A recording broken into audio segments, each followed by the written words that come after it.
Pembahasan pada malam hari ini kita akan membahas tentang 8 makhluk yang tidak akan hancur setelah sangkakala Israfil ditiup pada tiupan yang pertama. Ma'asyiral muslimin, dan pembahasan ini masih masuk dalam pembahasan tentang al-iman bil yaumil akhir. Salah satunya adalah beriman dengan adanya kiamatul kubra, kiamat besar. Sering saya ulang bahwa akhir tanda daripada kiamat besar, kata Nabi SAW, bahwa akhir tanda-tanda alamat besar keluarnya api dari bumi perut Aden. Dalam riwayat dari Hijaz, yang menggiring manusia ke tempat kumpulnya mereka ketika kiamat dibangkitkan. Dan Nabi SAW mengisyaratkan ke arah Syam. Lah ketika api itu sudah menggiring manusia dan seluruh manusia sudah berkumpul di Syam, maka Nabi SAW bersabda, la taqumus sa'ah illa ala syiraril khalqi. Tidak mungkin tegak hari kiamat kecuali yang hidup pada hari itu hanyalah orang-orang yang buruk yang ada di permukaan bumi ini.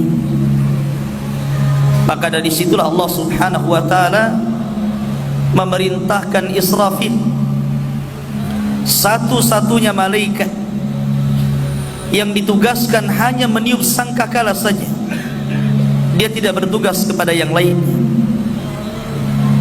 Dan sejak diciptakan Israfil, kemudian diciptakan sur, trompet atau sangkakala, maka Israfil terus meletakkan sangkakala itu di mulutnya, menunggu perintah Allah, dan kedua matanya tajam menghadap arsy Allah Subhanahu wa ta'ala, seolah-olah kapan Allah memerintahkan untuk meniupnya. Sehingga dalam hadis Abi Dzar ataupun hadis Abi Sa'id Al-Khudri yang dikeluarkan dari Imam At-Tirmidzi, ketika ada Nabi SAW dan para sahabatnya, dilihatnya muka Nabi SAW selalu termenung sedih. Kemudian sahabat bertanya, maka Nabi SAW menjawab, kaifa an'am wa qad iltaqama Israfil as-surah atau sahibul qarni qarna fayanfuhu fi. Kata Nabi SAW, bagaimana aku bisa merasakan nikmat dunia ini sementara pemilik trompet atau sangkakala sudah siap meniupkan trompetnya. Ketika itu para sahabat bertanya, kalau sekiranya Israfil betul-betul meniupkan sangkakalanya, wahai Rasul, apa yang harus kita katakan? Apa yang harus kita lakukan? Maka Nabi SAW mengatakan, qulu, katakan oleh kalian, hasbunallah wa ni'mal wakil. Cukuplah Allah, karena Dia sebaik-baik pelindung. Tawakkalna ala rabbina, kita bertawakal kepada Rabb kita. Ma'asyiral muslimin yang dimuliakan Allah Azza wa Jalla, dalam hadis Abu Hurairah radhiyallahu anhu, Nabi SAW menyebutkan jarak antara tiupan sangkakala pertama dengan sangkakala kedua selama 40, tanpa menyebut 40 tahun, 40 bulan, 40 minggu atau 40 hari. Disitulah Allah Subhanahu wa ta'ala hancurkan alam semesta ini sehancur-hancurnya. Disitulah Allah subhanahu wa ta'ala gelapkan dunia, zulumat fauqa zulumat, kegelapan di atas kegelapan. Karena matahari digelapkan, bintang-bintang dijatuh-jatuhkan, lautan ditumpahkan, gunung dihancurkan, bumi digempakan. Disitulah alam semesta dihancurkan, dan disitulah permulaan kiamat besar. Tetapi dengan kehendak Allah subhanahu wa ta'ala, ada makhluk-makhluk yang tidak dihancurkan Allah azza wa jalla. Seluruh alam ini dihancurkan kecuali wajah Allah subhanahu wa ta'ala, pemilik wajah yang sangat mulia. Tapi di sana Allah kehendaki ada makhluk-makhluk yang ketika terjadi kiamat besar Allah tidak hancurkan. Makhluk apa yang Allah tidak hancurkan? Al-Imam Al-Barbahari dalam kitabnya Syarhus Sunnah, dan juga Imam As-Suyuti rahimahullahu ta'ala menyebutkan, dan juga ulama-ulama akidah yang lainnya, bahwa di antara makhluk-makhluk Allah yang tidak dihancurkan itu jumlahnya 8, dan ada yang menambah 9. Kemudian disebutkan pertama al-jannatu, sorga. Yang kedua an-naru, neraka. Yang ketiga al-arsyu, arsy. Yang keempat al-kursiyu, kursi. Yang kelima al-qalamu, qalam. Yang keenam al-lauhil mahfuz, lauhil mahfuz. Yang ketujuh ruh, dan yang kedelapan al-ajmu, ujung dari tulang ekor manusia. Dari situlah kita dibangkitkan oleh Allah subhanahu wa ta'ala. Kita rinci satu-satu. Al-jannatu wan nar, surga dan neraka. Kedua makhluk ini sudah Allah subhanahu wa ta'ala ciptakan. Kedua makhluk ini Allah telah menciptakan keduanya, dan sekarang sudah ada. Karena Nabi SAW pernah diperlihatkan keduanya dalam peristiwa Isra dan Mi'raj, dan dalam kesempatan yang lainnya. Kalau kita bicara tentang sorga, maka sorga adalah darun a'addallahu lil muttaqin waliman asa minal muwahhidin. Jadi sorga itu sebuah tempat yang Allah peruntukkan hanya untuk orang-orang yang bertakwa saja, dan juga untuk ahli maksiat tetapi dia masih mentauhidkan Allah. Selama dia masih mentauhidkan Allah, walaupun dia bermaksiat kepada Allah, masih ada harapan masuk surga. Karena orang yang masuk surga itu dengan dua jalan. Pertama, direct masuk surga tanpa azab dan hisab. Yang kedua, ada proses dulu, diazab dulu di neraka. Setelah mendapatkan syafaat, baru kemudian dikeluarkan dan dimasukkan ke dalam surga. Surga ini berbeda dengan neraka, karena surga itu sifatnya darajat, sementara neraka itu sifatnya darakat. Darajat artinya semakin tinggi surga, maka semakin indah dan mulia. Semakin rendah neraka, maka semakin buruk dan mengerikan kondisinya. Allah subhanahu wa ta'ala memberikan pintu-pintu neraka lebih sedikit dibandingkan pintu surga. Karena pintu surga itu 8, tapi pintu neraka itu 7. Dan ini ingin menjelaskan kepada kita bahwa rahmat Allah lebih luas dibandingkan kemurkaannya. Neraka ini untuk siapa? sebuah tempat yang Allah peruntukkan untuk orang-orang kafir dan juga orang-orang munafikin dan juga orang-orang mujrim. Mereka dimasukkan ke dalam neraka. Dan Allah Subhanahu wa taala takdirkan keduanya kekal. Tetapi kekekalan sorga dan neraka itu tidak sekekal Allah, karena kekekalan keduanya diawali dari tidak ada, kemudian Allah ciptakan menjadi ada, dan atas kehendaknya Allah kekalkan keduanya. Ini dua makhluk yang Allah takdirkan tidak akan musnah oleh tiupan trompet sangkakala Israfil. Kemudian yang nomor 3 Arasy, dan yang nomor 4 kursi. Bicara Arasy ini yang menarik, ikhwah fillah muliakan Allah Subhanahu wa taala. Arasy ini adalah makhluk yang paling besar. Tidak ada makhluk yang lebih besar dibandingkan Arasy.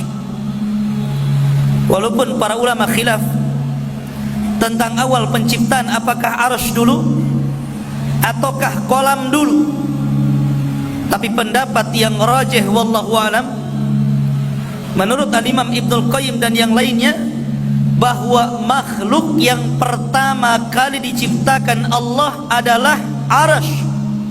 Arasy dulu.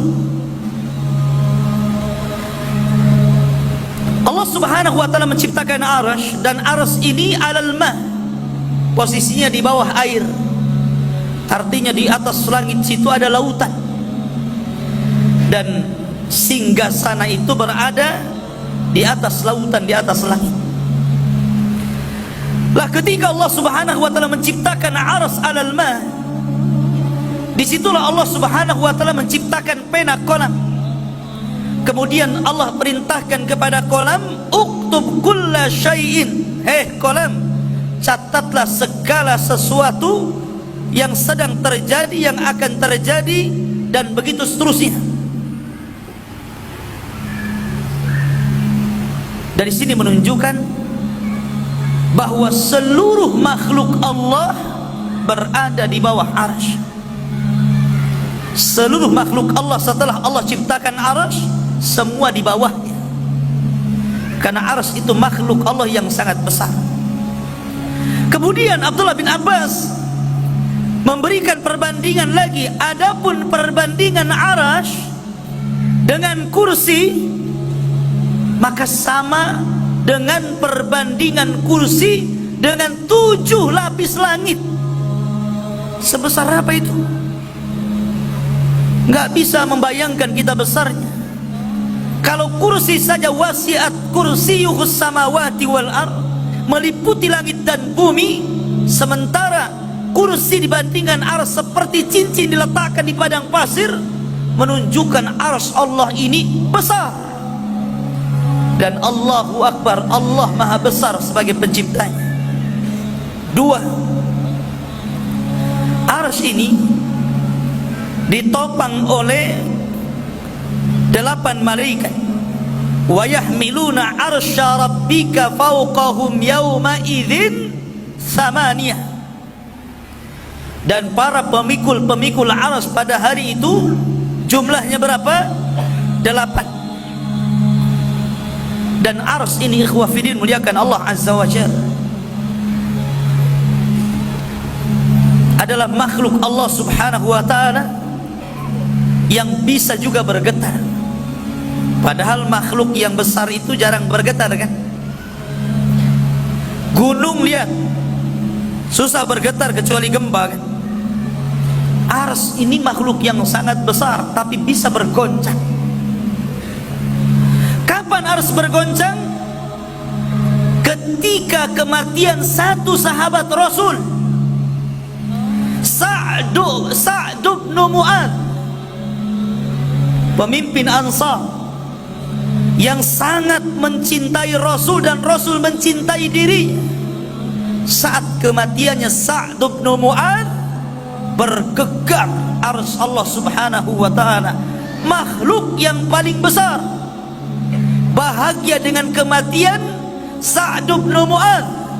Sampai saking bahagianya dia pun bergoncang dan bergetar. Kata Nabi SAW, kematian Sa'ad tahtazzu arsy rabbih, membuat bergoncang dan bergetar arsy Allah Subhanahu wa ta'ala. Arsy ini tidak akan dihancurkan oleh Allah Azza wa Jalla. Kemudian yang nomor 4, kursi. Kursi juga tidak akan dihancurkan. Dan kursi ini saking mulianya sampai-sampai Allah sebut dalam Al-Quran satu ayat dalam surah Al-Baqarah, dan ayat itu langsung diberi nama dengan Ayatul Kursi.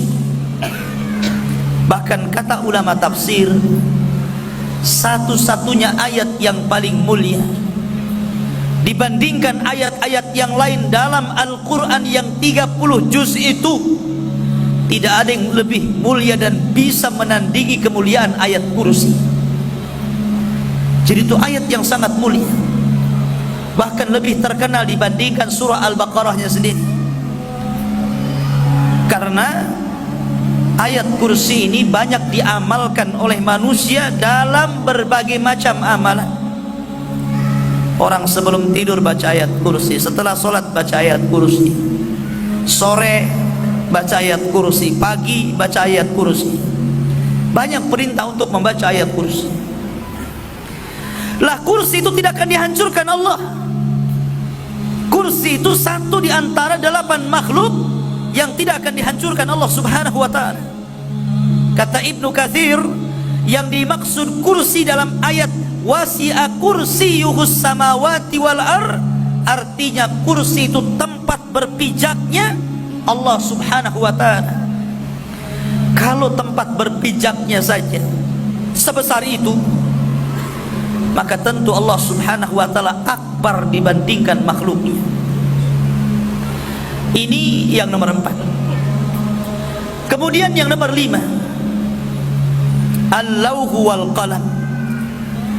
Nomor 5 dan nomor 6, Lauhil Mahfuz dan juga Qalam. Lauhil Mahfuz itu ikhwan disebutkan dalam Al-Quran surah Buruj, fi lauhin mahfuz. Itu dari 2 kata ya, lauh, mahfuz. Lauh itu semacam papan. Tapi yang dimaksud lauh di sini adalah, disebutkan para ulama, adalah makhluk Allah, mahallun limaqadiril khalaik. Satu makhluk Allah yang dikumpulkan padanya seluruh takdir-takdir makhluk, diletakkan di situ. Seluruh takdir makhluk sejak zaman pena menulis sampai kiamat dibangkitkan, tercatat di situ. Rizkinya, ajalnya, bahagianya, celakanya, semuanya dicatat dalam lauh tersebut. Sehingga seseorang tidak boleh mensifati lauhil mahfud kecuali berdasarkan Al-Quran dan sunnah Nabi. Ini perkara gaib masalahnya. Kalimat lauhil mahfud, papan yang dijaga, terjaga dari apa? Kenapa harus dijaga? Dari 2 perkara. Lauhil mahfud itu artinya dijaga atau terjaga dari at-taghyiri wat-tabdili waz-ziyadati wan-nuqsan.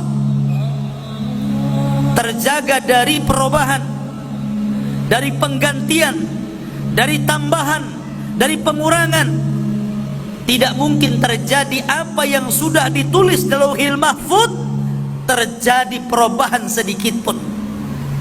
Gak mungkin berubah. Begitu terus sejak ditulisnya sampai dikiamatkannya dunia ini. Ini yang pertama. Yang kedua, terjaga dari usuli syaitan. Sampainya setan ke situ, kemudian mencuri isi daripada takdir-takdir manusia. Setan tidak akan sanggup masuk ke situ. untuk mencuri dengar, kemudian membawa ke bumi dan dijual kepada tukang sihir. Gak akan sampai setan di situ, karena lauh itu dijaga oleh para malaikat. Inna nahnu nazzalna dzikra wa inna lahu lahafidhin. Allah menjaga lauhil mahfuz, tidak mungkin disentuh. Masyaallah muslimin yang dimuliakan Allah Azza wa Jalla, itulah juga makhluk yang dikecualikan lauh. Kemudian juga qalam. Yang nomor berapa itu? Nomor 6. Qalam. Nun wal qalami wa ma yasturun. Qalam, makhluk kedua yang Allah ciptakan. Kemudian qalam mencatat di lauh yang dijaga, yang disebut dengan mahfud.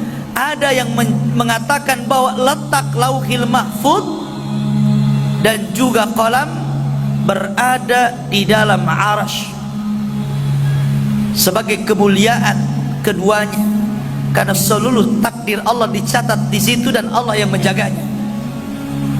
Wallahu a'lam. Kemudian yang nomor 7, ruh wal ajmu. Pertanyaan, ketika kiamat dibangkitkan, kemana ruh pergi? Bukankah ruh tidak dihancurkan? Kemana ruh pergi? Kelayapan kemana ruh itu?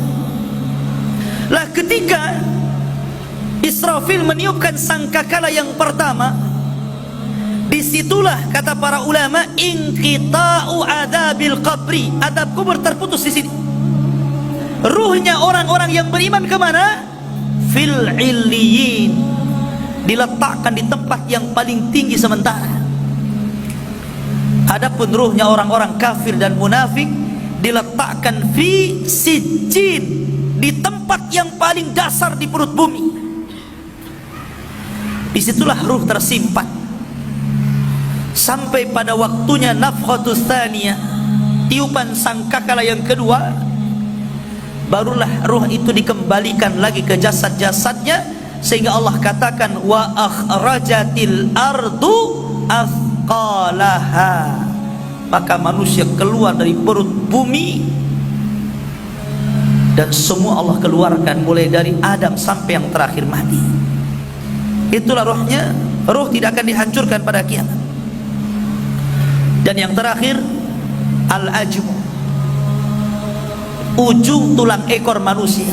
Semua manusia itu punya tulang ekor, walaupun gak punya ekor. Jadi setiap manusia itu punya tulang ekor. Betapa walaupun badan kita hancur dimakan tanah, dimakan cacing tanah, dihantam oleh kiamat, tetap tulang ekor itu tidak akan hancur. Walaupun Allah hancurkan sehancur-hancurnya bumi, tetap tulang ekor manusia tidak akan dihancurkan. Yang kecil itu yang di ujung, karena Allah subhanahu wa ta'ala akan bangkitkan manusia dari situ. Dan Allah ketika membangkitkan yang kedua kalinya lebih mudah dibandingkan pertama kali menciptakannya. Tulang ekor itulah kita dibangkitkan Allah azza wa jalla. Dari sini ikhwafidin muliakan Allah subhanahu wa ta'ala, teranglah jelaslah bahwa makhluk ini tidak dihancurkan Allah subhanahu wa ta'ala pada hari ketika Allah menghancurkan alam semesta ini.